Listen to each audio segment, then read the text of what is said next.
Hi, friends. I am thinking about one singular thing today, and that is dreaming.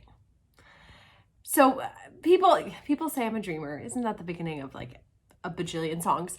But I am a dreamer, and I love to dream. But I think there's a misconception between like dreaming and it being in the clouds and making it happen.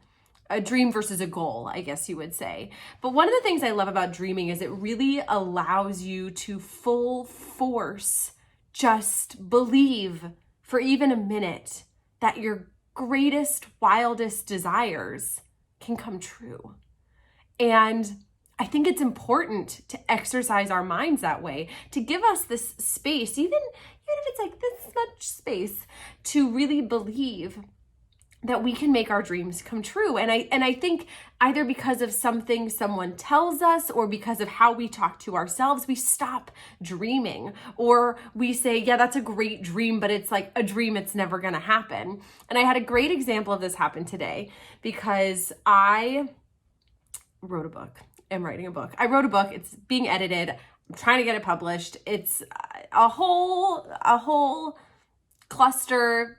It's a whole clusterfuck, if I'm being honest. It's a lot of work to figure out how to release your first book. And I've talked to everyone I've ever met that has anything to do with the publishing industry or writing or anything like this.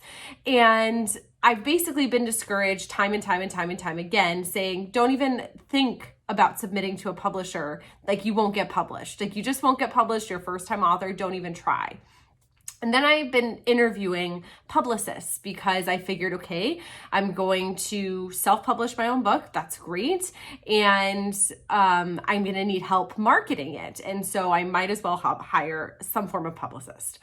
So I've been talking to all these different publicists, and one of them said to me today, they said, so why aren't you attempting to get published by a traditional publisher? And I said, well, I assumed I couldn't. I've been told so many times that it's just not a possibility. I mean, it's a dream of mine to be like published by an actual publishing house, but that's just a dream. Like, I don't know. It's not reality. I need to be like brought down to earth.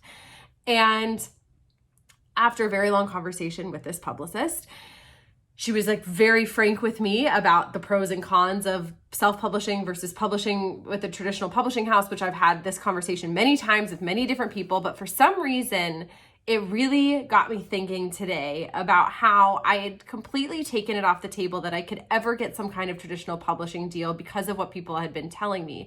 And I like to be realistic at certain points and certain junctures in my life to know what I can and can't do. But she really gave me the space again to say, why did you completely let go of that dream? Why aren't you going to try? You know, at least try. And if they say no, the worst thing is they say no, but you should try.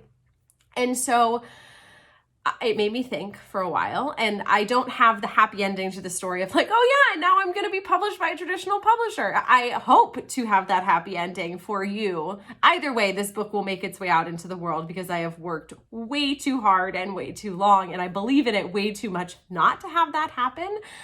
But I realized in this one sector of my life, because of all these things I'd been hearing, I completely stopped dreaming and allowing myself to dream big. And that is so something I'm good at. Like, I dream big and I manifest the crap out of it. And more often than not, I can make those things happen because of goal setting and manifestation and focus and determination and, well, let's be honest, privilege. But also, more often than not, I'm willing to dedicate myself to my dreams.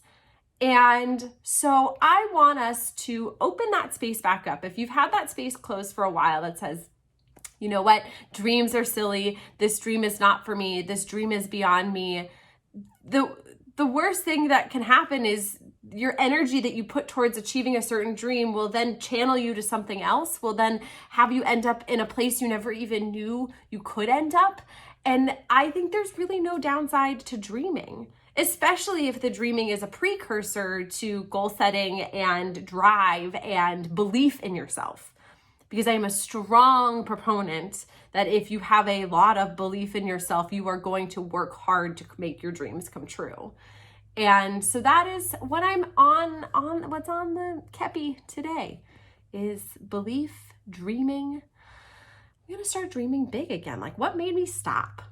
You know, because people told me I couldn't. Like any other time people have told me I couldn't, I proved them wrong. So why would I all of a sudden now in my life say like, yeah, you know what? Too many people told me I know nothing about this industry, so I'm just going to take it and let my dreams go?